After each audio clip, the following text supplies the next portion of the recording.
All right. Hello, hello. Welcome back.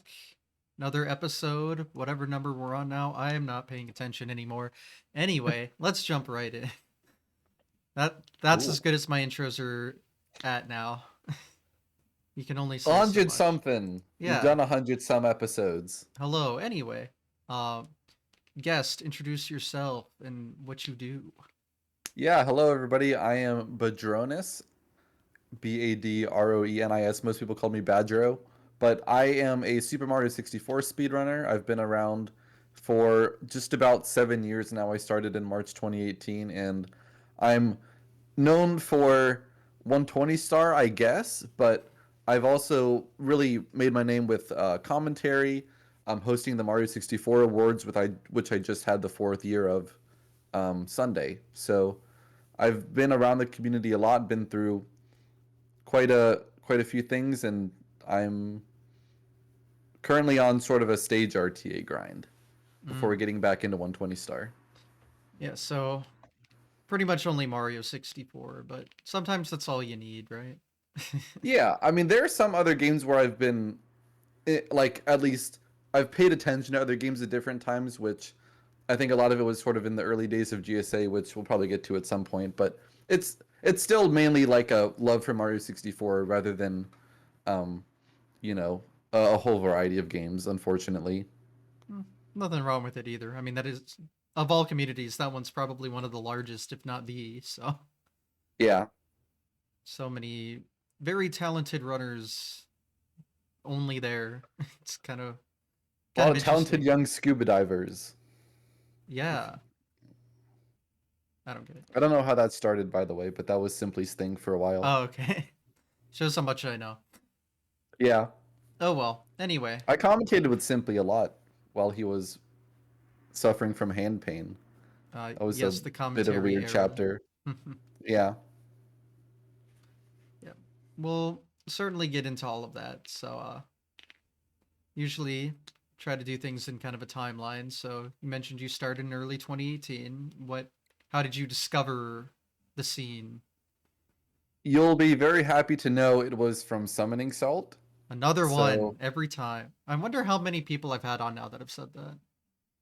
I'm actually not sure like how many people would you say out of like the hundred? So it would basically be like a percent, but like how many people have have Probably said like it was from Summoning 20% at Salt? this point. It's kind of interesting. I mean, I'm part of the Wow. group, so Yeah, that's just that's from pretty like cool. August of the year before, but close enough.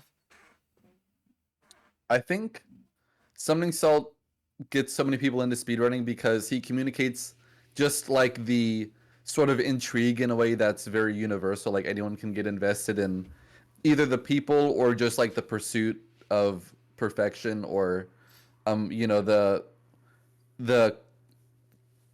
roller coaster of developments and world records and shocking barriers being broken and all that stuff, and it's a very like natural human thing to get attached to. I think you kind of see like the whole like spectrum of the human experience in a way like condensed into a medium of a silly video game. So I think the video that got me into speedrunning was the 4-2 video that came out in Really? January 2018. So Mario Yeah. 1 got you invested? Yeah. Interesting.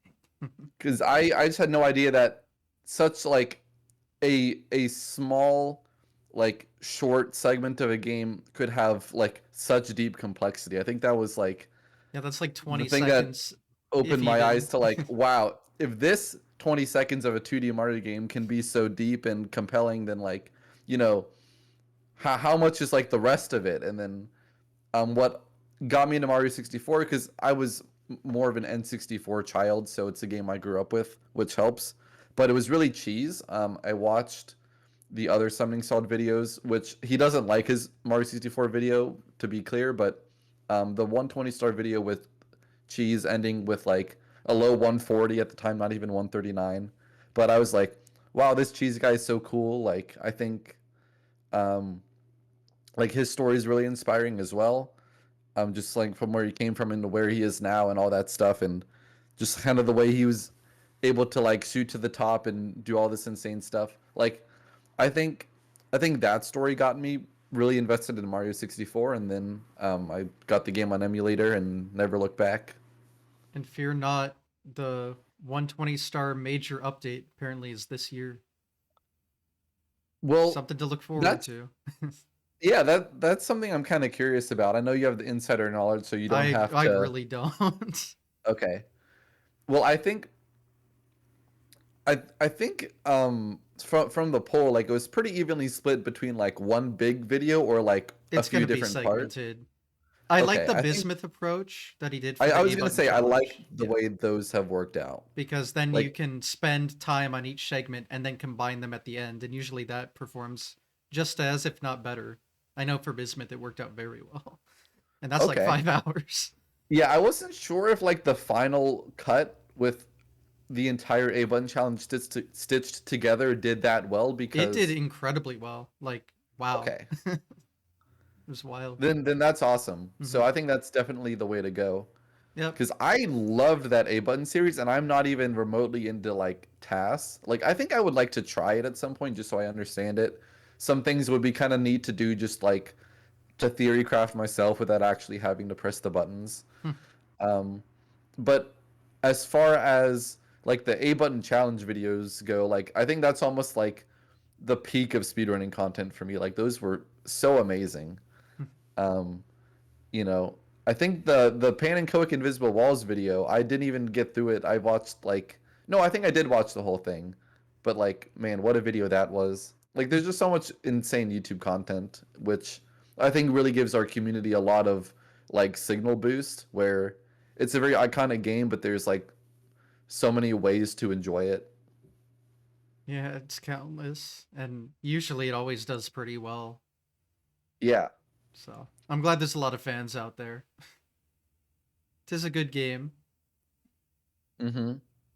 Definitely a lot to explore, surprisingly.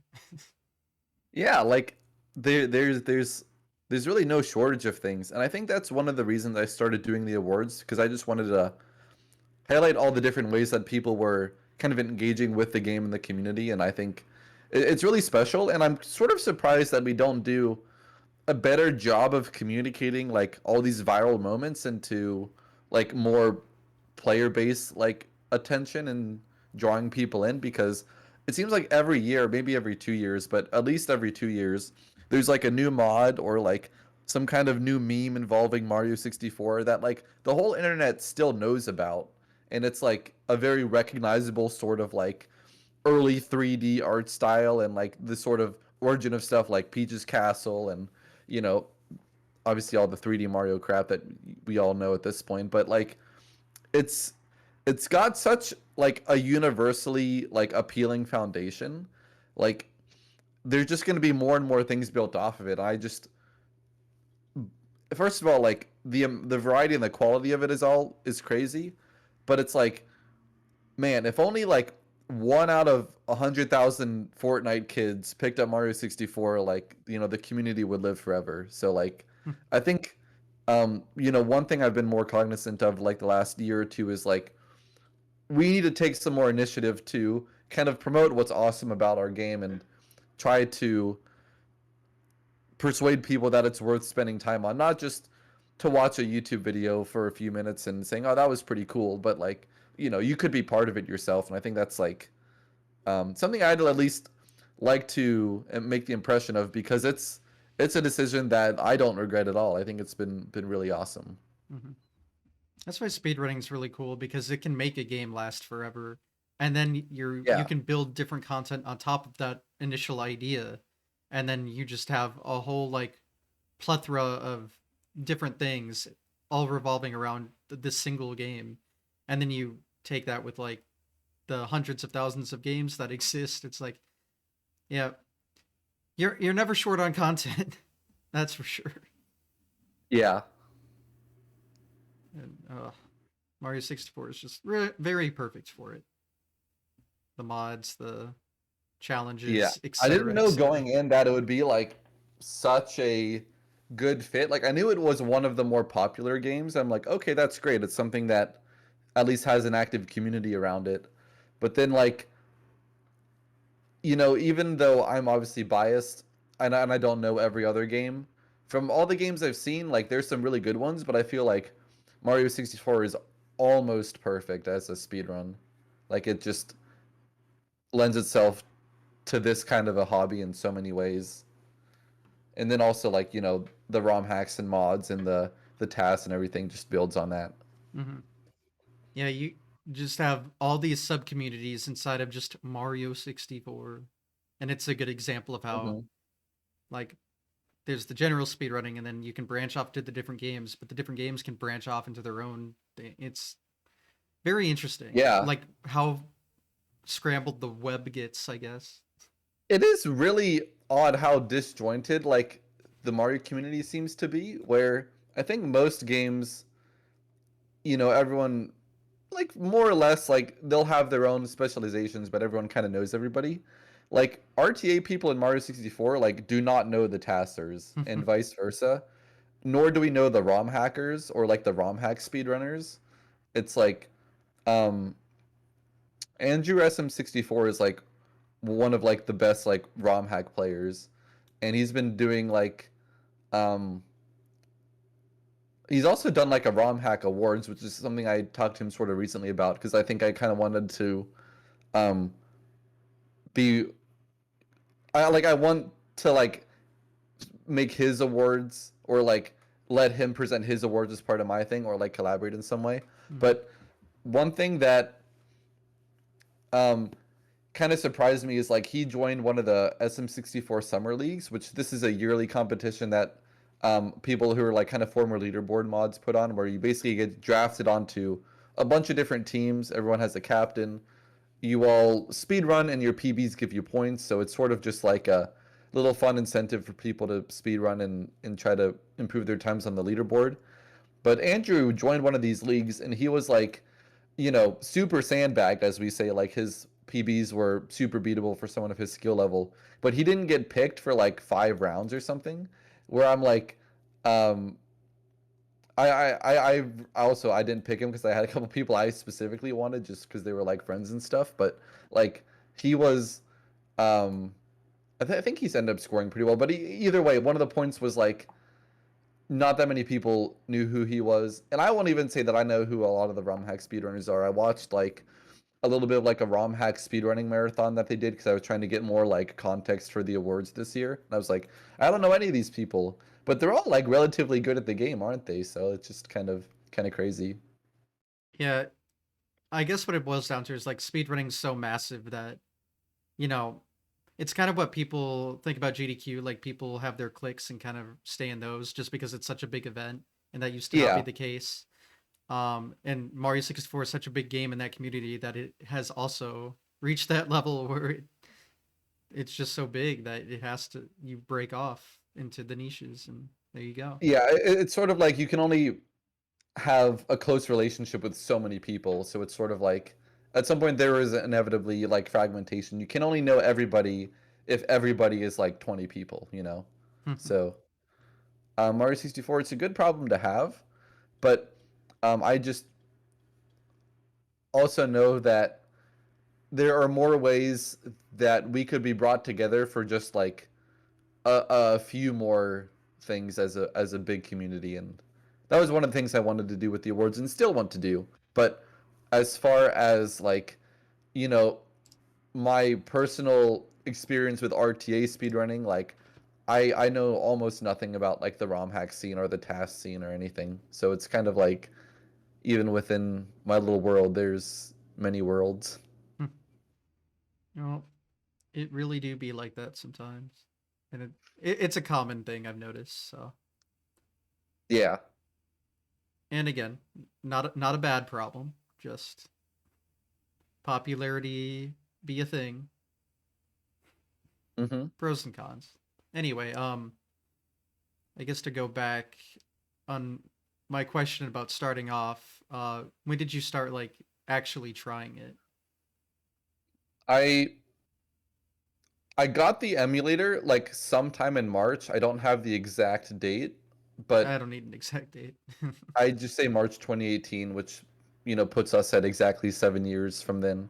So I Oh, started cool. out playing with a PS3 controller on Hmm. emulator, which is um Don't. one of the worst like controllers to play Mario with just because it's like super smooth and there's no notches, which is one of the big things. Now, people have gotten very good on Xbox, but I feel like the Xbox stick has just like a little bit more like resistance or like um It you can does, just yeah. kind of hold angles a little bit better on that controller. There's So more I think PS resistance. That's definitely the way to put it, but no notches, so can't be perfect. yeah. Yeah, I mean people figure out how to get good without notches. I think notches are sort of like a very cool aspect of like the game design, almost like the way the camera works and the way that the levels are oriented, that notches are usually like possible for a lot of angles, but it is sort of a crutch, especially I think for intermediate players, whereas a beginner it's like it's great to be able to hold a notch, but there was a point in time where I was like, wait a minute, I'm holding like between notches for these things, but then for all these other things, I'm like, can I find a notch setup so I don't have to hold an off angle where it's just like, if I accept that I need to hold an off angle, I'll just do it. And I think like kind of getting over that sort of self doubt was like a big part of just like my growth as a player was just sort of breaking free from the need to have a notch for everything.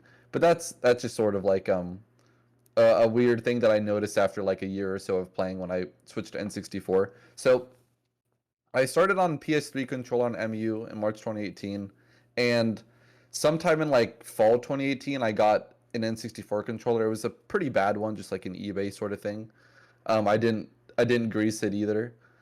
And then in like January 2025, I switched to N64. Sorry, January 2019. Sorry. I was gonna say, geez, took a while. Yeah. All right. So, did you notice like a substantial difference? I forget how accurate emulators are. I know they aren't perfect. It's pretty good. Whenever people say that it's not accurate, they're just sort of being um scientific about it. Mm, Like sure, it's not exactly the same. It's like 98% of the field. For whatever reason, emulator feels like a little bit different than console. I do kind of like the just retro aesthetic of playing on console. Um, but it's really not that big of a difference. okay. Because I know for like Mario 1, any NES game really, like the emulation is 1 to 1. So it does Yeah. not matter. But I know obviously for most Nintendo 64 there's usually a separation. Yeah, I think it's good that we separate the leaderboards, not only because like I think it encourages people who want to go for world records to try to play on N64 to give it kind of like a level playing field because it's not 1 to 1. Hmm. I think the emulators like just because N64 has like somewhere between like 60 to 90 milliseconds of input delay, which is a little bit not too much, but like on your PC it can be like 0, Hmm. um, which I've been playing makes ROM hacks emulator a lot better. recently. It's so weird. Like all of a sudden you miss every rollout because you're doing it too early. It's Yeah, funny. but it's just like the lag. You can try to mimic the lag in loading times, but it's just like it's not. There's no real point. Like if you're playing an emulator, just play an emulator Hmm. and enjoy not having lag. But I think having lag at least for RTA speedruns adds like a lot of like skill expression or like complexity. So I think it's good for the game. But um, Luigi made a tweet like a month ago or so about like how he'd like to be able to play more stuff on PC, like for Iron Mario, but also like I think it would be good for like mods and competitions, like because they're already basically on emulator for those, but to have a standardized PC port because emulator it's pretty good but not perfect, and then there's some issues with like oh there are like security vulnerabilities in it because we're using an old version because for whatever reason we use Project 1.6 because Project whatever had more inconsistency with like the emulation of the game. So it's like, okay, all emulator runs have to be on this version. And then it was like, okay, that's like really old now and kind of janky. And then these PC ports come out that are like 60 FPS, 16 by 9, and it's like really cool, but it's also like not exactly the same game either. So if we could have like a PC port that was like Speedrunner approved, I think that would be pretty cool. It would be interesting. Um, yeah, I don't know how far the developments have come in the PC port in general. I know like it has its own like mods and stuff for it or It's whatever. pretty far. Like if you haven't heard, like they have a full decomp, which means that Yes, people they have can a full essentially decomp now. make mods in any way they want. They're not reliant on game assets and stuff. Hmm. And that's why ROM hacks now are crazy. But Yeah, that's how we got Mario Builder. yeah, it's wild. But But yeah, I mean, like you can't play ROM hacks on the PC port, which is something that's interesting, or at least some work. But it has to be like ported to it, and I'm not familiar with that because I've never tried. But it's also like if it could just be standardized so that like you could play ROM hacks on just some standardized PC version that was neither the art because there's the RTA speedrunning emulator, which is Project 64 1.6. There's the TAS emulator, which is MooPen 64, which is fine. That'll probably still be its own thing. mhm. Then there's like ROM hacks are being played on like Project 64, like 2.x or like 3.0 or whatever. And then There's you like have like two parallel different, launcher and whatever yeah. else. Yeah. Um, but then there's like at least two different PC ports, and I feel like every year there I hear about like a new one. I'm like, what's the difference about this one? And I never really look into it, but it's like we're spoiled for choice, kinda. It would open up a lot of accessibility to people. Hmm. I guess it'd be hard to moderate because you could tamper with it any way you want, I guess. But Yeah, at that's why least I it's like kind of its own leaderboard, I guess. Makes perfect I sense. I'd be interested. yeah, this is sort of like, we're on this tangent already, so I'll just give my opinion is that I think the leaderboard, should have a separate column for PC if we Mhm. get to the point where there is like a definitive PC version. And I would hope that kind of like replaces the VC and emulator runs over time. But I still hope that the kind of prestige RTA speedruns will happen on N64 because I think there's a lot of history there. And I think that like you said, there's like more ways you could fudge it on a PC port where if you're playing on original hardware, it's kind of like harder to do that. So I think like for RTA speedruns, I hope it stays on N64, but with PC port is like the primary alternative for accessibility and then any other like mods and competition stuff, like especially like online competitions where you can do all sorts of weird games. Like if you look at Bizarrescape's content, he does a lot Mhm. of cool stuff like the GeoGuessr and stuff like that. I think is really cool, and PC port is great for that.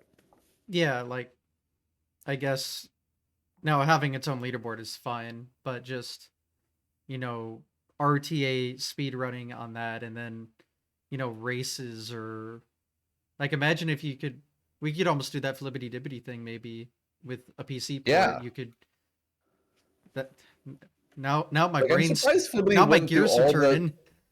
Ooh, well, like I think it's kind of crazy that Flippity went through all that trouble to like mod original NES consoles rather than have everyone play on an emulator, you know what I mean?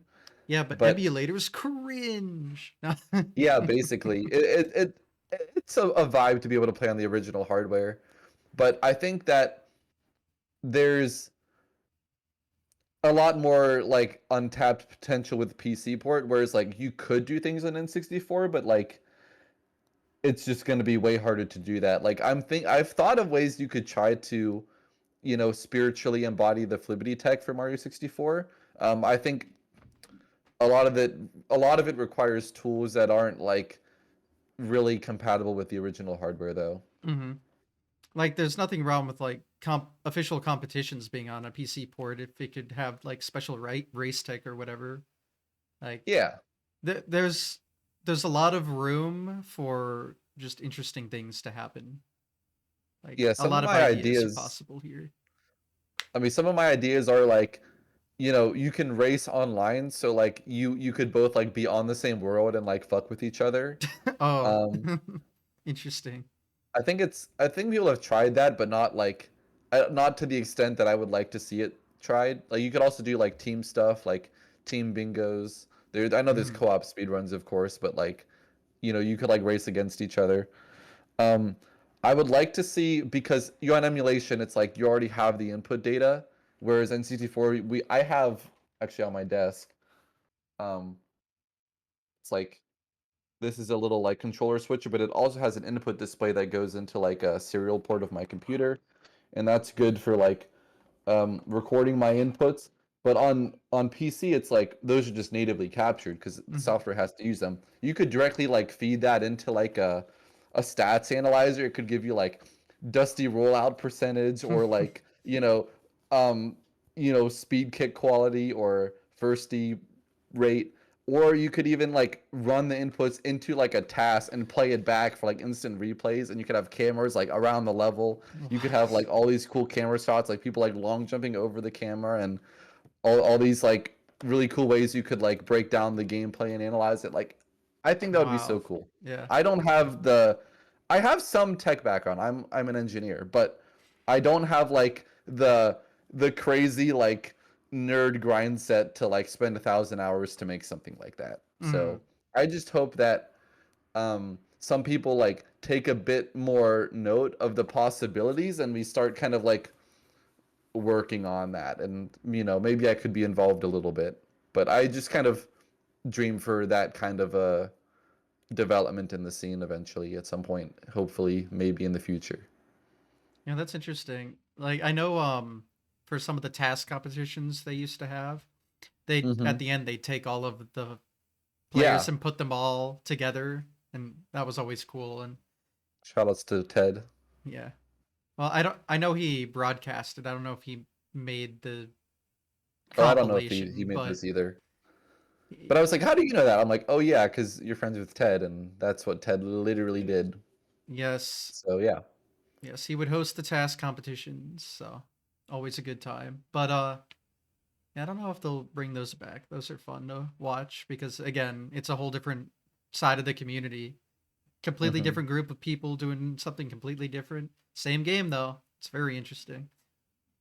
But yeah, PC ports and whatnot just have you could basically do anything if you know what you're doing, which wow. Just very cool to think about.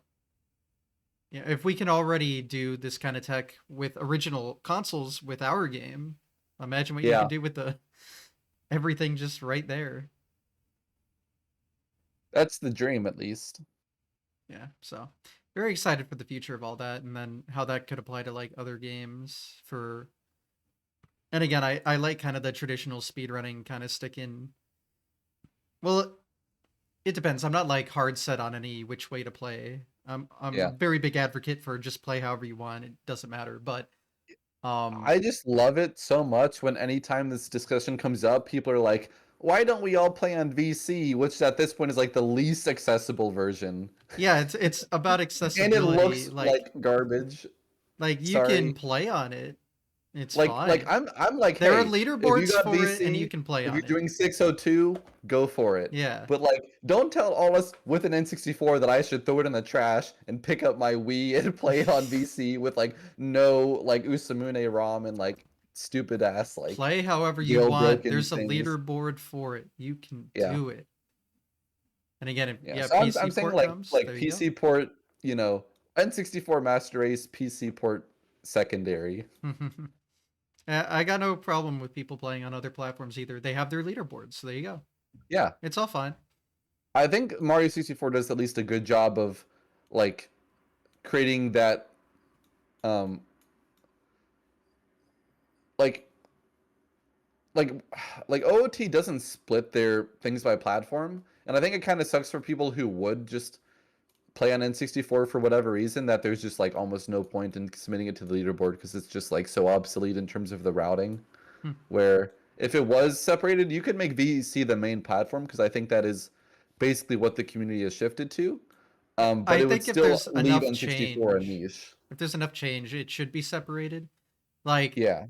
for example, DK64 is another one where their VC and N64 runs have like their own Hmm. histories, and it's super interesting because they play just different enough with like not being able to abuse lag strats on VC, but VC being faster Yeah. because there's no lag. That's all just cool. And if they're Yeah. different enough, they should be separated. Like on NES we don't have that because they're just it's perfect emulations. It's like whatever, who cares? Hmm. It doesn't matter. But when there's a substantial difference, it's like if we used to have like any percent in the PAL versions on the same leaderboard, but PAL literally has completely different physics and everything and exclusive glitches. That should be separated because it's its own unique run, and then that entices more people to try out both versions. I think Yeah. I think that's the cool part that people overlook during when debates get heavy, but I don't know. Hmm. I mean, I'm guessing you've seen Bismuth's videos on DK64 so far. Oh, of I've been course, really yes. enjoying them. Mm-hmm. Like I thought, like sure it's gonna be a three-part history. I wasn't sure when the second part came out if that was gonna be it or if there was gonna be a third part. And I was like, okay, so Xenernicus pretty much ran away with it.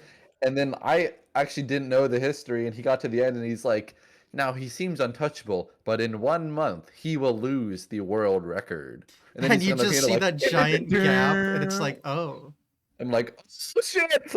Oh, get the camera! Where I want the popcorn. I want episode 3. And uh, I know it's gonna be like another 4 months at least, and but that's why we'll wait. speedrunning content is awesome. It's peak, man.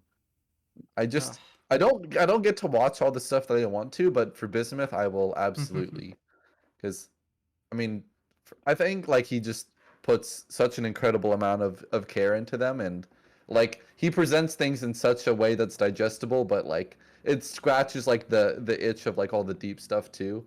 Like you can tell like he's very like in tune with it. Where I think even the way he like makes some like jokes about the DK64 runs, like I love when he was like, needless to say, he wasn't happy with the run. I'm not happy with this run, but he said it anyway. Like that's just such a good line. Like go off, man. More of that, please.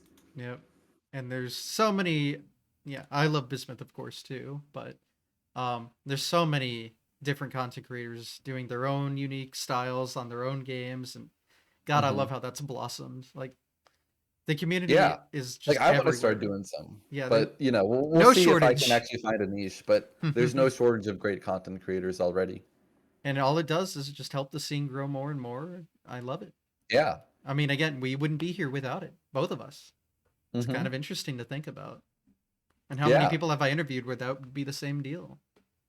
Wow, what a difference that would make. Like the whole butterfly effect. Like Mm-hmm. if I had never existed, then the world would just be like on fire Yeah, that and smoke and you're dark and holding evil. We'd be holding the living in strings bunkers, of the eating world together. canned green beans and sardines in a can Ugh. every day. Well, thank goodness we're not in that timeline, I guess. I don't know. Anyway, trying to think. These are some big tangents. I keep forgetting where we were, but I mean, it's fun to talk about. So, Yeah. nothing wrong with that, but um I guess when you like are there any notable things that happened when you started up until switching to console or anything? I think one thing I kind of have a fondness for, or at least the time I started, I think was kind of a shift in the community from what I considered to be like sort of like the antiquated era where the um, current resources didn't really exist. So 2018, when I started, there was a guy named Toast Rider who had like really good movement and he made a lot of input display videos. So that was kind of how everyone like learned to do stars well back in the day. And some people wouldn't really put even that much effort into their movement, but Toast Rider was one of the first people who really kind of pushed RTA people to do X cams. I think you know what X cams are. Um, Yeah, but and just to could you explain that? X cam is when you grab a star, the camera turns to an X when Mario hits the ground and does the star dance animation. So for the purposes of a real-time speedrun, that's the time you care about because that's what determines when you can advance to the next star. Yeah, So people because if you time it just that way touch the rather than star, on you can star still grab. fall slower to the ground than if you take the Yeah. And time in to single like stars, people will do like massive long jumps and even like triple jump dives into stars that, send you skyrocketing straight up into the air. And it's kind of funny to watch, but for a speed run, you would lose a lot of time doing that. mhm. You always want to grab stars low or ground pound and stuff like that.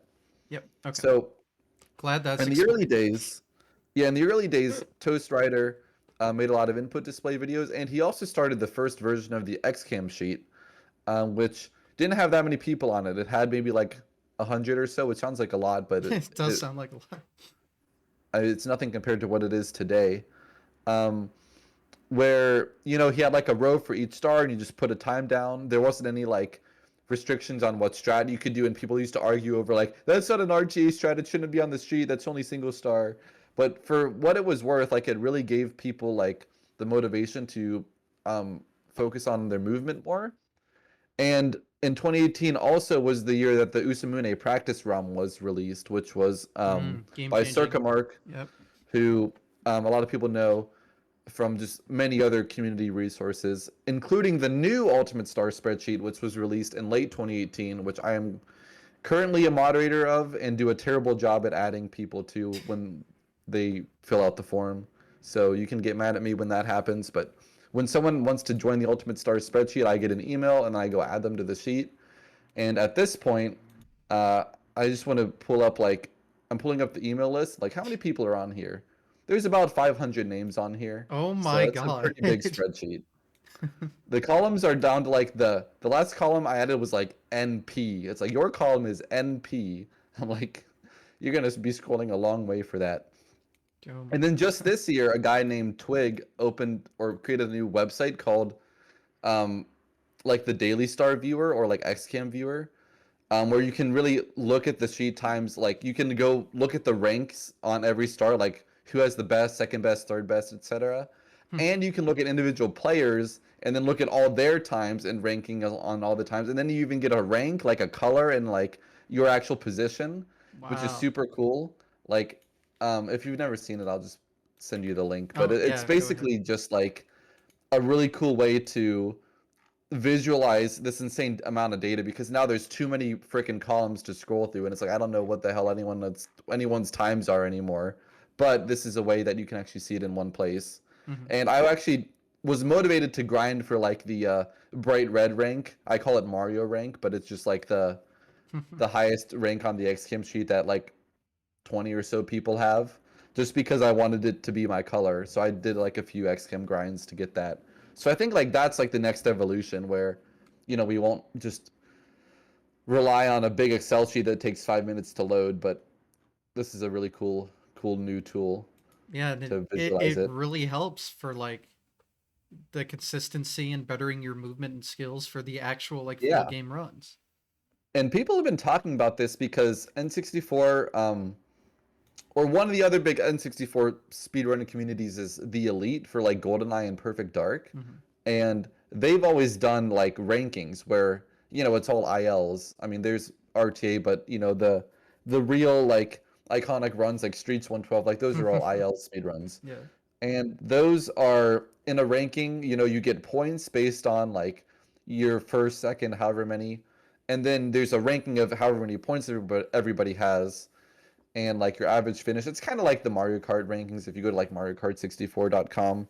But like the Hmm. GoldenEye rankings had a pretty good way of doing it, and the SM64 people were like a little bit envious. Like, man, I wish we had that. I would be able to see like how all my XCM times stack up, and now we do. So I think it's really cool.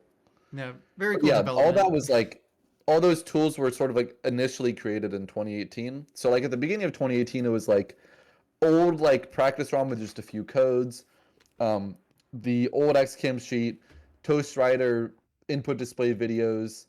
Oh, Wikipedia, that's like Hmm. sort of like one of the places we direct people now, even though it's not the best anymore. It's like I know the owner good, of but that site.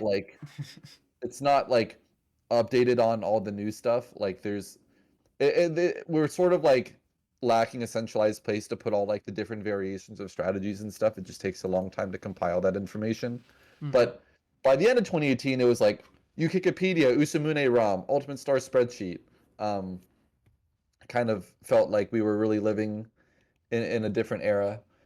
And that's also when GSA started. I was there for like the very beginning of that with Milo Cheese and Steve. And a lot of other people from the Mario 64 community were really active in that. And I came from Counter-Strike, so I really liked the idea of it being sort of like an esports viable like competition where people race and get like passionate and can win money. And eventually we had Pace 2019 in like April of 2019, which was like the first like competitively focused speedrunning event, and like that was really I think what hooked me. Hmm. I was already really enjoying Mario, but then the GSA competitions inspired me to do a lot of commentary, and that kind of became a big part of my like personality in the community, I guess, was being a commentator, and then going to Pace, meeting everybody. Like they really knew me from commentary, not from playing the game. But we hung out in that ballroom, played Mario together, did commentary. I commentated the four-way 120 race, which was with Siglemic. That was like his last public appearance. With him, Cheese D, whatever, and I think Punkay. And like that was just insane. Like it was such a cool thing, and I was like, this is where I want to be. And I think that's a big reason why I'm still here now. Hmm. So found your footing pretty early on, luckily. Yeah. It's good. Uh, trying to remember back then because I was still pretty new when that all started, but obviously I wasn't Mario Hmm. 64 focused.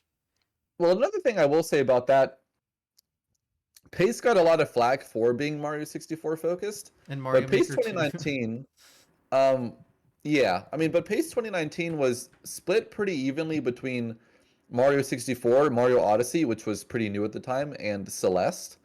And Celeste is still quite a big game. Mario Odyssey, not as big. I think, it had a bit of a novelty factor. And it's been optimized a lot more since then. Like that was like the race to sub hour was happening Hmm. like at the same time that people were like doing the runs to qualify to Pace, and there was like a few like leagues that people were GSA ran leagues in like 2019, which Hmm. eventually burned people out, but they were like really fun for like the first like 6 months or Oh two yeah, they seasons. were very Um, addicting to watch, but yeah, I mean, like there were so many memorable moments. Like there was like one race between I think Little Curbs and Stravos that was like a frame perfect tie in a 60 FPS game that's an hour long. It was like we couldn't believe it. Gothic Logic retimed it and just said like it's a tie, and they had to re-race, and it was like you know things wow. like that you can't even script. Like I think there was just like such a awesome energy in those like 2018 to 2019 years that yeah, I think It we've was kind all of been new and missing ever exciting. since. Yeah. Yeah. Yeah, it was interesting. Um I know a lot of people were trying to like do tournaments and stuff back then, and a lot of them fell off pretty quickly. It's Um, a hard thing. Like I think there has to be like an appetite for competition where I think, a lot of speedrunners just like, I'm doing this for my own, personal satisfaction, which is all well and good. And mhm. then you have this sort of thing where I think because people just stream a bunch on their own, it's sort of like I don't need a tournament to give me a platform. I have a platform. I just do my runs, or at least the top players do. It's like I think tournaments are a great avenue to get new people like more ingrained with the community and make friends and have like a lot of like good memories and relationships. So I think like that is like really really cool, and I think tournaments still do that and are really important. But I haven't seen like a top level tournament excite people in the same way for a while. Mhm. Yeah, it's kind of interesting. I guess just got to keep, I don't know, adapting. Mm-hmm. Like again, what Flippity's doing now. That's like a whole new way of seeing it. Now, if we could just, that man needs a break though. Like we need other people to come by and do it for Yeah. more games in whatever way. Like again, I mean, could people do it at least for like Mario Bros. 3 or Mario World? yeah, I'm very curious.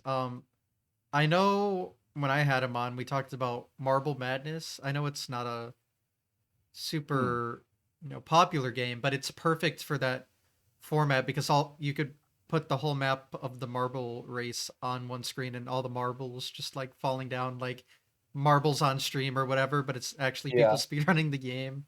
That's like Oh, okay. it'd just be a fun little visual thing, and like people erase that game, so it works. Yeah, that's cool. Just as an example I've heard talked about. But again, like I don't know, it's all very complex, and I don't know anyone else really doing anything like that, but it's open source now, and Oh, you okay. know, if again PC port stuff Yeah, I would mean, if there's probably one make it thing is that easier. if there's one resource that speedrunning has, it's like smart software engineers with like free time, Smart and it's people, like, there are many intelligent people. yeah. But I I mean, am not specifically for that. I stuff just like talk to that, people. people who have like the like software background who are like crazy enough to spend like 100 hours to make something this or 1,000 hours to make something like Flibbity did. Um, so like, I just hope that we can be like, look, nerds, this thing would be really cool. Can you do it? And then maybe some of them are like, yeah, sure. I programmed a frickin' rocket ship for NASA when I was 15. Just not actually, but Yeah, but yeah, all we do these have people some doing this, they could impressively be high curing functioning cancer or people. something. What are they doing here, right? I'm an intelligent YouTube commenter. You Sorry. know, as far as as far as what we can do with our time, so many people do things that I feel like are like actually negative for like themselves or the world. Like I feel like speedrunning is at least neutral.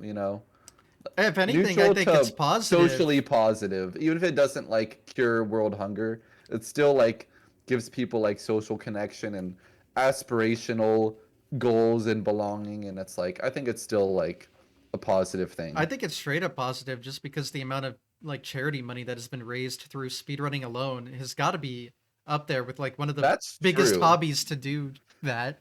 GDQ alone hit what 50 million now in totals? Like 50. I was trying to 50, I'm estimate pretty like sure. uh, I guess that makes sense that they're raising like 2 or 3 million a convention now. That's like for a year. There's been like 15 years of this. Yeah, that's probably about 50 mil. Yeah, Um, it's wild. you know, And that's one I event, and there's hundreds of events of varying yeah, size, but they still of are varying doing size. something good. So I don't know. I'm gonna host Badroenis's bedroom blast with I 3 people and a I'd $50 workshop that prize name a pool. little bit if I were you, but you know. Sure. Hmm. I actually did Badronis Bingo Blitz. I ran 2 bingo tournaments. That was, I think, a relatively cool tournament because no Bingo's one had always done good. bingo for a while. Yeah.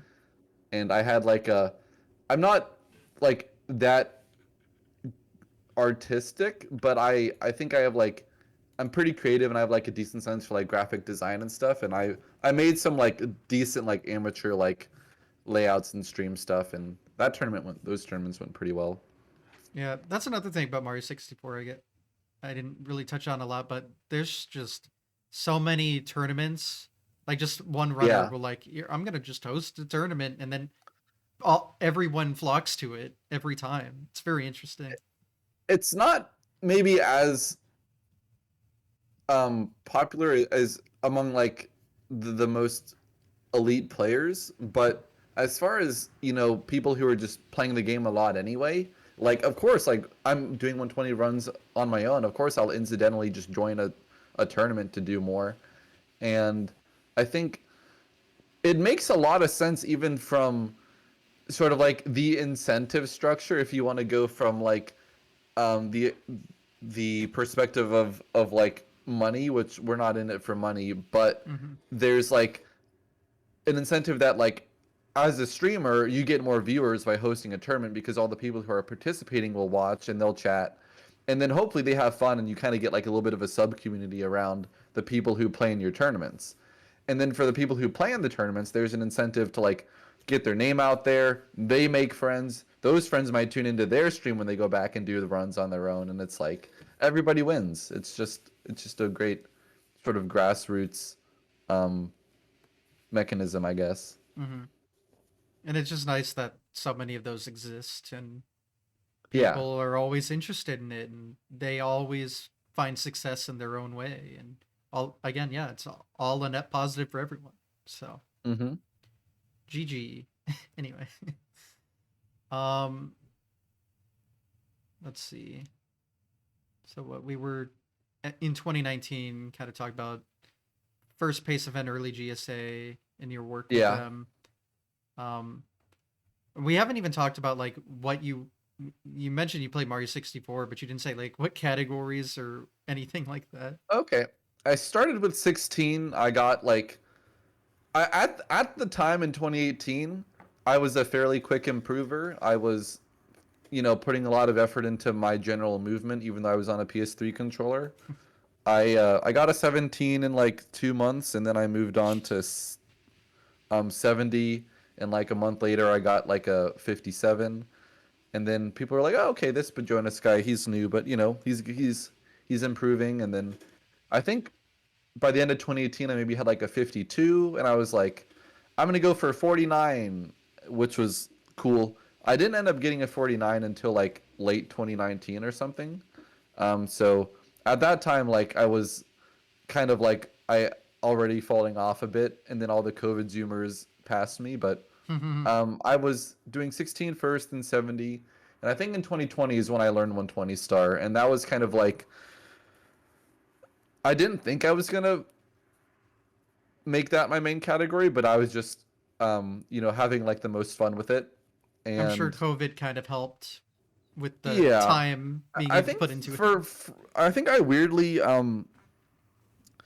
like so many people just like grinded insanely hard during COVID. COVID actually got like back into Counter Strike. Like Oh, from okay. 2018 when I picked up Mario 64, I basically like dropped Counter Strike, and those were like the best 2 years of Counter Strike in like North American CS history.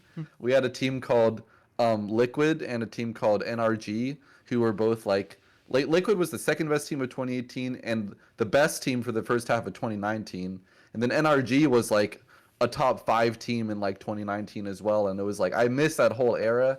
I was so sad. And then 2020 came around. Um, I started watching because I had a bunch of time, and there were still CS tournaments happening online. I was like, I still like the game, and at that point, I was kind of splitting my focus. And I was still in college, even though that was online. And it was like I didn't actually grind as much Mario as I thought I was going to, which kind of sucked. In 2021, I got more into it because I was like, okay, I had my Counter Strike fix again, and things are more back to normal. I want to get good at 120. I think that was really the window I had to become like a semi top player, where I got like a 142 and 120 star in 2021, and back then that was like 30th place, or it was 30 something. And then that was also like after graduating college. I graduated college in 2021, and then since I got a full time job, it's been harder to do 120 star, and I haven't PB'd in almost 3 years now. Hmm. Well, But these that's things more of happen. like lack of doing runs. But I have gotten better at the game. It's like I know I'm basically my next push is basically going to be for 139 at the absolute least, which is really cool because I never thought I'd be going for 139 when I started playing the game. I was like, man, Cheese is so good. He's got a 139. He's just the goat. And now there's carpetless and new strats, but like to think that I could get at 139 is still really cool. Like I'm definitely not giving up before getting that. There's no way. Fair.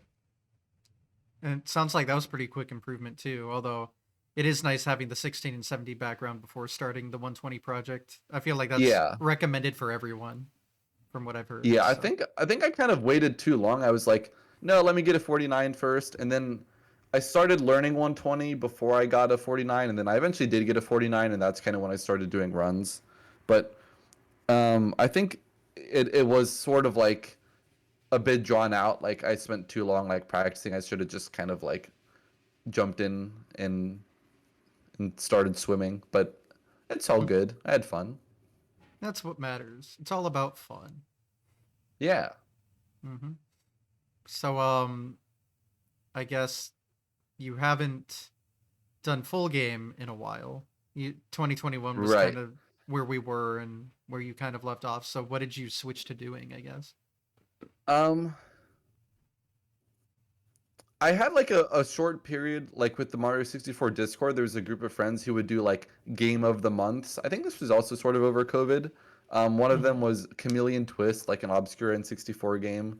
I ran that for like a month or two. And then we also did Ocarina of Time GSR category, and I did like I actually learned how to speedrun that game, which was like I wasn't good, but like I got an appreciation for just like how much stuff is in that game, even though that was like one of the easiest categories to learn. Um, it was pretty cool. I did like a couple token runs, and I don't think I submitted to a leaderboard ever. I think I only did runs on better OOT because I didn't want to have like 20 extra minutes of cutscenes in a 2 hour run. But And that's the that thing, was though. okay. You can play however you want, even if it can't be officially uploaded to the Yeah, leaderboard or I was anything. like, look, once I get the rundown, I know I'm not going to make a mistake that like literally ends my run and I cannot continue because sometimes that happens in Ocarina of Time. Like I was still making those kind of mistakes.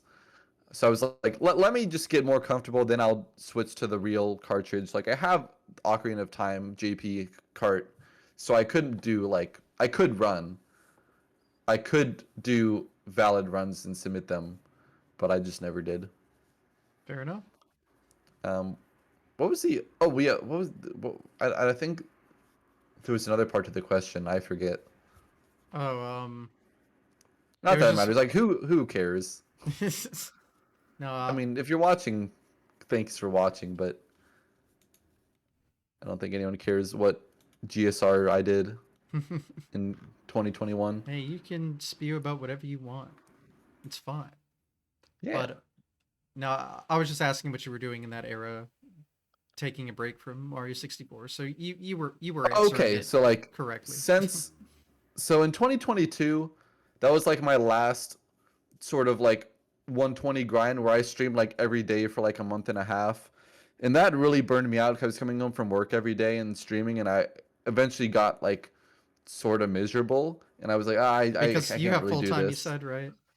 Yeah. Yeah, that's a lot. That's a lot of effort. So I lost like I want to say like five 141 paces to bits, Hmm. or at least to Rainbow Ride in bits, and I've still never got a 141. So like that, I think if I had at least clutched one of those out, I had a run where I was like 140.59 best possible time in Rainbow Ride back in like September 21. I think like if I had clutched that I could have been like top 20 or something, and that would have been pretty sick. But I never did, and I peaked during that grind. I got like a 142.14. That was like 31st place tied at the time, and now I'm like 62nd. It's like literally doubled. So I'm looking forward to going back and hopefully trying to crack top 30 to get above where I left off before.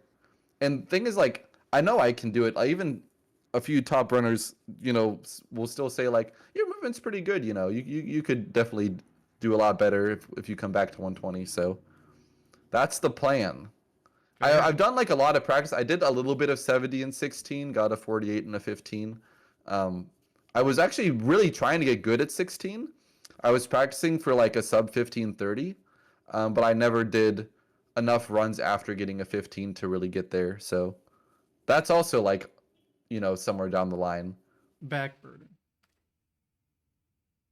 But okay, so this is 2022 is when the grind stopped. Yeah, for the most part. All right, and those were the times at the time. Okay. So I guess what happened after that away from Mario for a bit in terms of PB. Yeah, I never really left the community. I did a little bit of commentary, but I think like after that I was kind of like not so interested of just commentating random races for random tournaments anymore. It starts to get repetitive, believe it or not. Um, then the 70 and 16 stuff, those were in like maybe 2022 or 2023. But apart from that, like I I did um I did try, which was kind of weird. Like I don't know why I never really like I think I just couldn't play consistently enough to really get totally in the groove again. Um, I also had a couple Counter Strike phases where I played on like some casual teams, and that was still pretty fun. So like, I was still floated back and forth.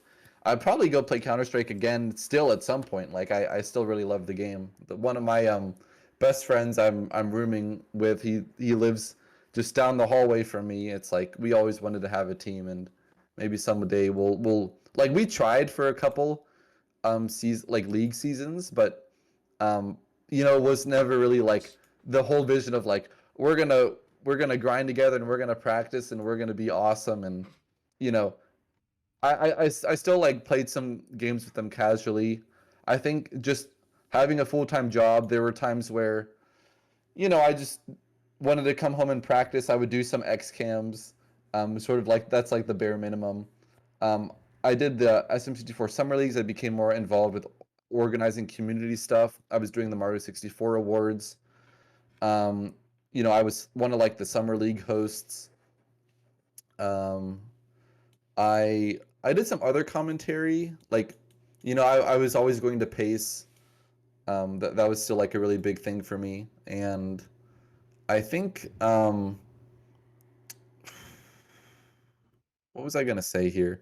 It was sort of like I was trying to figure out like just other things in life as an adult. Like, I had like a couple like fitness kicks, or like I tried to like play some sports again and stuff. So it just like it wasn't always Mario. I feel like I wish I would have dedicated my time more efficiently when I was playing, but I don't regret taking a lot of time to do other things.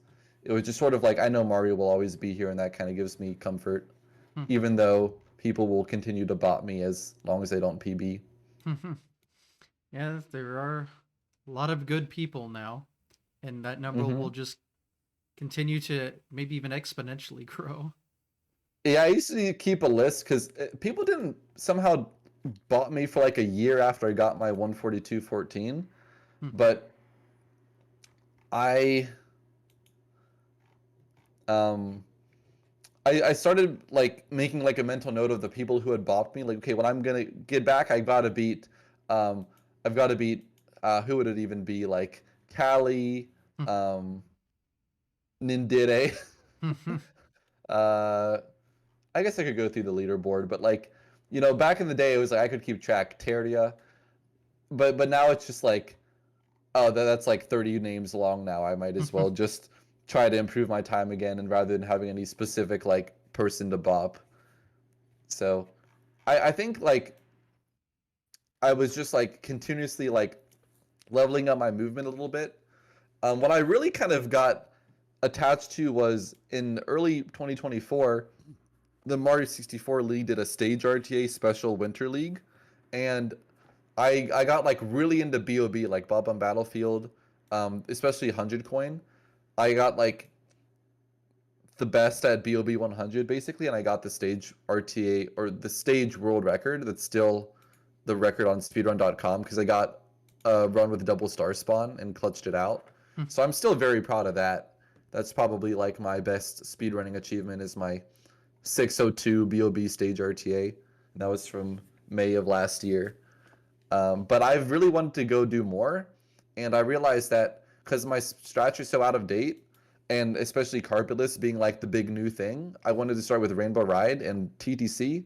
Also, seeing how Suiji's like so good at clutching runs, and I was so terrible at clutching runs, I'm like, I need to practice the end game.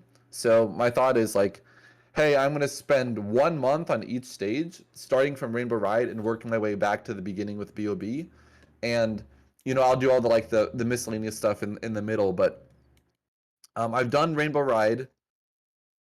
Like, I kind of restarted this whole process like 3 times now, but it's like one stage a month. For Rainbow Ride, I've done TTC, and I'm gonna start doing like THI now, and hopefully like start involving more like Tippy and Segment RTA and stuff to it. So like the goal is like by the end of 2025, I'll be like fully modernized with like the last 4 years of strats. So we'll see how it goes. But I realized that that was like about as much as I could comfortably bite off, and commit to doing. So that's kind of what I've been doing over the last few months. It's nice to break it down into small sections, especially when the run's long. Yeah. At least that runs long to me. So Yeah, it's not. that long in the grand scheme of things, but just with how optimized every movement is in that run, like I think it would almost be a disservice to just go like half-ass runs to get a 141 or even a 140 and be like, "Yay, I improved. I'll call it a day." I'm like, I kind of have accepted, I think, as part of becoming like I feel like I'm 26 now, so I'm sort of like unking, but at least I've gotten to the point where I'm like I have time, but I'm not like the hot prospect anymore. It's just kind of like I'm gonna get as good as at the game as I can at the schedule that I can do it. So I've just decided like, hey, I'm gonna do this sort of like month by month project, and if it takes me another year to actually achieve my potential and runs, and so be it. But I know that by that time I'll be ready. So Hmm. I think I still have aspirations to be, if not a top player, at least like a high level player. And hopefully, if there's like more events and stuff, to actually be competitive in those, like seeing people like Callie and Smau go on and do really cool things. I think that's kind of like that would be my ultimate goal. Would be to like it pace isn't a thing anymore, but like to qualify for something like that and be a part of that competition, especially a live event, would kind of be my, you know, current peak of the mountain that I'm building toward. Yeah, it's definitely an entirely different environment, a live setting. Yeah. So it's always interesting. But we'll have to see how that goes, I guess. Rest in peace, space. Oh well. Yeah. These things happen. They Anyway, do. they do happen. Anyway, I I guess we can, or at least I want to dive into the Mario 64 award since you just finished hosting that Sure. and it's kind of your thing. You started it, right? I did. So I guess talk about how you came up with the idea, the execution of the first one, and everything since then. Yeah. So in 2020, late 2020, I was thinking, about. I don't know if I had a specific inspiration. Like, I wasn't trying to copy like the Oscars or something, but I was just thinking like, there's all these things that have awards and ways to recognize people for doing, you know, amazing things. And I've never really seen anything like that in speedrunning, but I kind of felt like I was still like very in touch with the community and could have um, a a good skill set to like present something like that. So I created the Mario 64 awards. The first one was no, the first one was 2021. So that was just late 2021. I put out like a form um, asking people first for like category ideas, and then I picked categories. Then I sent out a form for nominations, took nominations. Then I went through all those, made a form for voting. People voted. I actually got quite a bit of reception, like 300 votes or so, and I was like kind of blown away. Like that many people voted. And then I just did a stream where I had some. I really tried to go all out to the best of my ability where like I made some layouts, I had some like on-screen stuff. I tried really hard on the forums to make it presentable and give people like a good quality of recognition when I gave them an award. And the first one went really well. I was like, damn, that was a lot of work though. Like it probably took, like 40 plus hours to do over like a couple months. Then next year I did it again, tried to do it even better, added a few more things.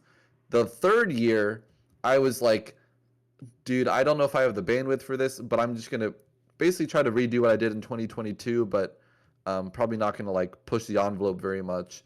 But I was really hoping to get like more people involved because I don't want it to just be my thing. I want it to be like the community's thing. And this year, um, out of the blue, I got a DM from Trey Bordeaux, who is also someone who's kind of pursuing the YouTube content and doing quite well. And in addition to being a very good speedrunner, especially in like 16 star and 1 star, he's been pretty cool. And I got to meet him at Pace and stuff, and he's a really good guy. And he sent me a DM saying like, "Hey, I know you do the Mario 64 awards. This year, I was kind of wondering if you would like to team up with me and do this thing together."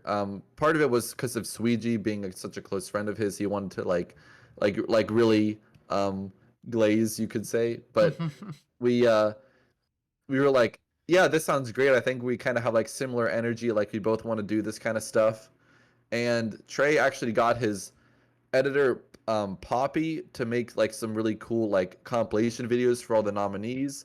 I got one of my like longtime collaborators in the Mario 64 scene known as BDEF, who's done tournaments called Club 100. Also done stuff for like the Mario 64 Summer League. Also I've met at Pace. So like he and I go back a bit, and he is pretty good at doing like stream tech, and I got him to basically produce the stream. I did so much work for this year's awards. I just want to say it probably took me like 50 or 60 hours, and then Trey and BDef and Poppy also probably put in like at least a dozen hours each, and um, like it was a really big undertaking. But this year it's like we had a whole squad. We had me and Trey hosting. We had BDef pushing buttons. We had Poppy's videos that he edited, put like soundtracks over them. I had like layouts. Like I think like it wasn't polished perfectly, but like the content was really good. And it was the biggest awards yet. We had about 500 votes, and I got like probably double the viewership of last year's awards for whatever that's worth. So it's pretty awesome, and I'm very proud of it. I won't lie. Like I'm typically not gonna be like, oh, look at me, but I think it's pretty cool that this has been as successful as it has been, and I hope to keep doing it. Nothing wrong with being proud of it, I Yeah, don't think. So it also had, I know, special guests. That was yeah. This was fun. the first year we got presenters, and I think one of the big ones that made this special was Squeaks, who won the best speedrun streamer at the Streamer Awards, who, funnily enough, started their awards the same year that I started mine. And they announced there's like a week after I announced mine, so I'm like, "Huh, look, they're copying me, huh?" That was just like a little bit of a joke there, but um, yeah, Squeaks won that. Obviously, speedrunners gonna get butthurt about stuff. It just happens. Mm. But Squeaks was, I think, really cool, and you know, I feel like a kind lot of of the people that were upset were just like Twitter drama people that really don't yeah, they weren't matter. like I the didn't see real ones, anyone I like actually care about upset. So Yeah, that's kind of why it's like I knew that Squeaks was just like, he was chilling. Sweegie was chilling. All the real ones are chilling, and we're just like, hey, Squeaks, we're gonna end up giving Sweegie some awards, inevitably. Would you like to present one? And he was like, yeah, sure, that sounds great. And he he sent in his video, and I think it was great. And I think I'll definitely keep that tradition for next year's. Hopefully, we can keep that going. And I mhm. think people, um, I didn't like make a huge deal out of it, but like, I think the awards have gone, consistently enough for 4 years that people like are aware of them, and they're like, oh, it was kind of cool. Like, oh, thanks for considering me for a presenter. So like, I think it's pretty cool that something that I'm doing is like something that people I look up to are kind of like excited to be part of. Like that's just kind of a cool feeling, especially Cheese. Like, like yeah, I've gotten to know Cheese a lot more personally over the last like 2 years, and I think like for someone who's gotten me into the game to be sort of like a peer to him and sort of have him be interested in contributing to what I'm doing is like such a great feeling, and I think that's like a really special thing that our community is able to provide. Mhm. It's a lot of great um, people doing stuff for a common goal and passion. Mhm. So I know you obviously do that and then help out with some other stuff. Is there anything else you like kind of put together yourself, or is that like the big project? Could you repeat that? Just do you like do anything else, like put on anything else, or is that like your main project? That's like Not at the yours. moment. Yeah. So Okay. I was just I asking did because you're two involved in bingo so many tournaments and I've done things. commentary and whatnot, but the Mario Awards are definitely the biggest thing I've tried to do. Okay, got it. Yeah, I just see you everywhere when it comes to any Mario 64 related event. So I don't know how much of that is you're involved, like how involved you truly are in everything. So Yeah, I'm not involved with like other people who run their own tournaments. Definitely, it's just them. I'm not involved with mhm, those at all. fair enough. Just for the comms. Yeah, sometimes for comms. All right. Well, I guess. I mean, is there anything else we haven't like gone into detail about? I mean, depends if you want any takes on GSA or pace, because I I feel would like like to avoid drama. okay, yeah, I think this last month and a half has been quite a strenuous time for me personally, and I think like Yeah. after the awards, I kind of was hoping that you know that was sort of like the the hump to get over there, and I think it has been, but Okay. we'll see because I know there's some plans in the works for like new organizations that might try to kind of fill that void that's been left, and I really hope that we can get something great going. But what that'll be, I really don't know yet. It's Yeah. still something that I'm conflicted about, to be honest. So Yeah, I yeah, mean, you don't have to get into it. yeah. And it's hard to run an event, especially well. Like so many of Yeah, them. Like like I again, feel like I've run at least enough events that I appreciate how hard it is to actually run something. and usually these are all So online, which is a little yeah, easier because you don't have to deal with a bunch of people organized in one spot. But I've just seen so many things crumble now.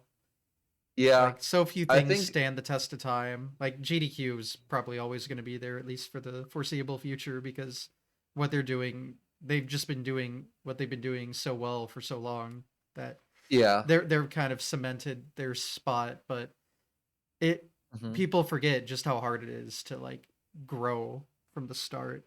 No matter how big like a sure. community you have behind it, like it's just so much effort and yeah, again, I'm so used to seeing all these things crumble, so I'm hopeful for more events. I love seeing more events pop off. There's plenty of small live events all around the hmm country or the world. There are. That's true, So, and it's definitely not all doom and gloom. it is not. I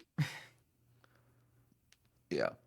I did go to my first GDQ this winter. I just want to say, like, I happened to be picking up people from the airport, and I saw you like Yeah. walking across like the pickup area, and I was like, "What the heck?" Yeah. It was such a funny moment, Yep, just at least to pure me, because I didn't even coincidence. know that many people at GDQ. It was just like one of the few people I did just happened to walk by my car. Yep. Well, it again, always have GDQ and I will always sing their praises because big fan. But Yeah, I mean, I'm okay with them. I still think that I really want like a different flavor of event, more like it is pace. large and I yeah. think GDQ it'll always have a place and can't overstate what they've done for speedrunning. So great for them. I really hope we get some more of the grassroots type stuff going again. Mhm. And I will try to be involved if I um see a project that I believe in, I guess. Yeah, like every event has their merit to exist and yeah, it's a whole different vibe the smaller events. Like you grow a Mhm. bigger appreciation that it even exists at all, I Yeah, guess. Um and just that they're able to put up something without, as many people or effort being able to be for put in sure. and they can still do something. It's very cool to see. But again, it also has the problem of not existing for too long, Mhm. as I keep seeing. So, yeah, both have their merit, both have different vibes, both are fun to go to for me. I mean, I've gone to both. I go to Yep. like every GDQ and I did go to every pace until it ended. That was like Yeah. my other that was like my grassroots event, I guess, if that's a way to describe it. But yeah, Mm-hmm. both different vibes, but both very fun for their own reasons. Both have their pros and cons, and I'm glad Yeah. both can exist in harmony as they're alive. So Yeah. hopefully that can I think keep it's cool. happening with whatever else comes over the horizon, I Yeah, guess I is the think I'll point. be going to SGDQ this year as well, even though Ooh. AGDQ was like I didn't know as many people as I thought. It was maybe even a tiny bit smaller than I was thought expecting, but that's also because it's in Pittsburgh in the middle of winter. So I Yeah, think I'll give Summer GDQ a shot and see how it goes. summer is Because there's nothing definitely else this more comfortable year. Yeah, weather-wise, especially. Yeah, Minneapolis weather is usually pretty good because it's in the middle of summer, but it's not like that hot because you're so far north. And yeah. everything is just within walking distance. Like hell, you can go almost anywhere in the city without going outside because they're all connected by skywalks. It's very interesting. Weird. Hmm. It's a very cool location, and I assume they'll be in the same hotel as always. And the venue's very nice. It's just like 3 stories instead of like all on one floor. Weird. Just because that's how the hotel is laid out. But I don't know. It's a good Okay. venue, and I of course will be there because I'm addicted. So Yeah. Well, I'm looking forward to it. yeah, no, I always will say. Well, my one thing I always say to everyone ever is just if you have an interest in a live event, go to one GDQ at least.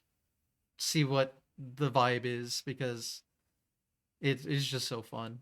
Like when I went to my first GDQ, I was like, okay, I'm in, Mhm. and that's why I'm That's still how I here felt about 6 years Pace. later Yeah.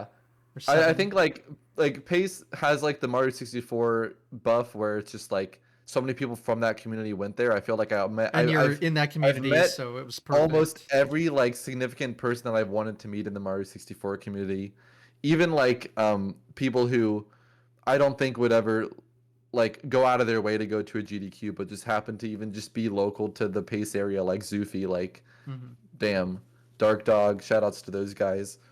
Yeah. I think my Pace experience was quite similar to your GDQ experience, but like Hmm. I hope that everyone gets that kind of experience, whether it's Pace, Yeah, GDQ, it or doesn't some have other to be event. GDQ. It's really cool. I recommend that because for one, I know it'll be there, and Yeah. it's you can meet almost anyone you want to meet there.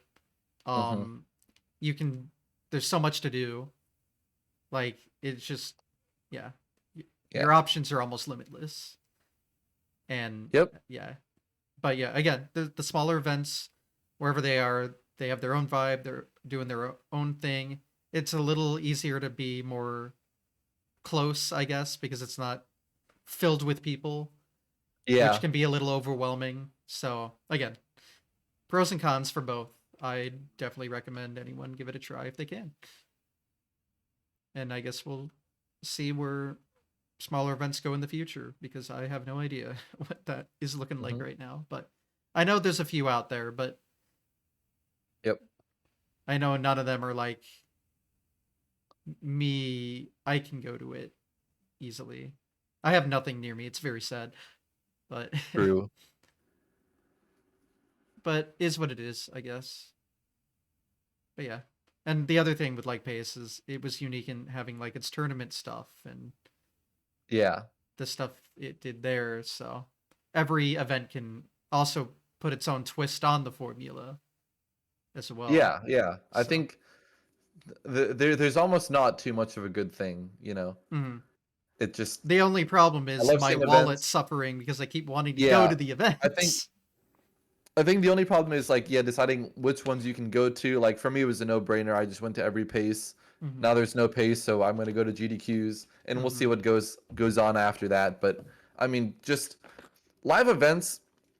I think for me at least, they really sell like what speedrunning's about, and that's like um, the connections and the people that you meet that Yep. make it like a lifelong um, e- endeavor where I think if you just played the game, you would enjoy it for a while, and some people might enjoy the game forever. But I think no, meeting people and having that social connection makes it like truly timeless, I guess. Yeah, it's all about community for me, especially. Like I would have gotten bored so quickly if if there's no Mm-hmm. one to like try to have little mini competitions with, or Yeah. just making friends or raising money or whatever, however you do it. Like the community is the main force that drives everyone to accomplish what they want to do, and that's my takeaway from everything. Yeah.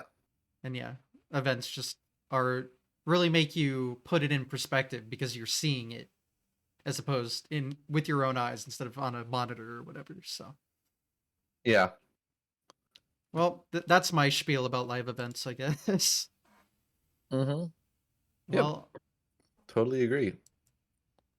so with that tangent out of the way, it sounds like we covered everything about you, at least, that you want to go over. Yeah. I'm really glad you had me on the show. I hope that if people watch this, maybe they'll check out the Mario 64 awards. The video It was quite is good. I saw it. yeah. I thanks for watching. Um, I want to say like at the end of it, I gave sort of like a speech like which I tried to like almost paraphrase just a minute ago, where it's all about the community and the people and stuff like that. Hmm. But like that just kind of like came off the cuff there, and I was hoping to write something down. I didn't. I just winged it, and I felt like um, you know the sort of speech I gave it there at the end is sort of like really what I would want people to think about when they think of speedrunning. So like Hmm. that's really like all I can hope for, and I'm hopeful that I can keep doing that for years to come. Keep going to events, keep playing the game, just enjoying what an awesome place this is. Hmm. Well, I guess speaking of that, the final thing I'll ask then is your future plans, near or far, in the Yep. scene in any way, shape, or form. Near future, definitely the monthly stage grind. Trying to get to a really high level and then working my way into doing full game speedruns. I've also been doing a bit of the Iron Mario. That's a pretty cool trend that's been going on. More long term, I I don't know how high I'll be able to get up on the leaderboards once I do all my practice and stuff, but I want to be more involved with like competitive like events that I hope will fill the void that Pace left behind. But I think there's a good chance I'll also be actively involved in coordinating or running whatever new org comes up and wants to take that place. I will try to give it my energy and support. So that'll probably be part of part of my future plans, but I don't know when or how much or for how long. Um, it it's really just one of those things where I'm not thinking too far ahead. I think with speedrunning, it's always important to set goals. I think that's sort of like one of the best sort of like life advices I can give is just keep setting goals for yourself. And long term, I don't know what goals to set for like the far term future right now, but I will still be here, and I'll hopefully be continuing to do the things I'm currently doing. Fair enough. Well, I guess that'll do it. So, to end things off, feel All free right. to promote yourself however you may want. Yep. I am at Badroenis pretty much everywhere. I see you've got it on the screen there, but I've It's been true. streaming on Twitch. I want to. I've actually been doing like some. I've been uploading some like XMPBs and stuff to YouTube, but I'm also okay. I guess in terms of long-term plans, like more tutorial and like community content. Hmm. And then also I have a few ideas for like more like well-produced narrative sort of videos, kind of like what like Bismuth or Salt or someone like that does. I don't know Hmm. how they'll do. I'm not saying that I'm gonna be uploading like in the next month or even in the next year, but that's a huge long-term plan of mine. And Twitter, Blue Sky, you can find me there. and The links will be um, available. yeah, I would just say check out Trey Bordeaux, Treybordo on YouTube for the Mario 64 awards. Or my Um, interview with him, episode, I don't remember, oh, 26, I okay. think. I forgot you did one with him. It's true. Yeah, that's it. Really, honestly, thanks for having me. I think it's really cool, by the way, that you've committed to doing a podcast like this for so many consistent episodes. I think it's like really cool that people are kind of creating this sort of like broader ecosystem of content around the game rather than just watching people doing the runs. I Hmm. think stuff like this is only going to grow with time as the community grows. So I hope that um, you can keep doing this and it's successful. But either way, I'm really glad you had me on, and it's been great getting to know you, hanging out at Pace, doing all the things. Really appreciate you inviting me. Yeah. Well, thanks.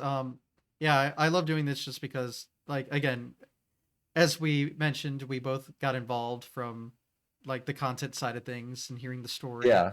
But I was always so like interested in the background, like what got people to that point. So here I am. I can do that every week now and just say, hey, what got you to this point?